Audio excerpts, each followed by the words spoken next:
अप्रगत विद्यार्थी निर्माण होण्याची कारणे किंवा विद्यार्थी मागे पडण्याची कारणे व त्यावरील हमखास उपाय आपण पाहू। म्हणजे प्राथमिक शाळेत असलेल्या 5 कोटीपेक्षा जास्त विद्यार्थ्यास वाचन, लेखन आणि बेरीज वजाबाकी करता येत नाही, असा राष्ट्रीय शैक्षणिक धोरण 2020 मधील परिच्छेद 2चा सारांश आहे।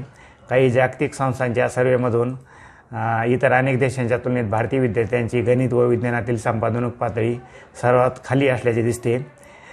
पुढची गोष्ट अशी की NAS 2017 व 2021 सर्वे असे दाखवतात की आपली सर्वात खाली असलेली संपादन पातळी इयत्तेनुसार आणखी खाली घसरत जाते। ती अशी: इयत्ता 3रीला 63% असलेली संपादन पातळी इयत्ता 10वीपर्यंत 38%वर घसरते। यापेक्षाही गंभीर बाब अशी की NAS 2021 मधील महाराष्ट्र स्टेट रिपोर्ट कार्ड असे दर्शवते की इयत्ता 10वीची मातृभाषेतून अभ्यासल्या जाणाऱ्या विज्ञान, गणित, भारतीय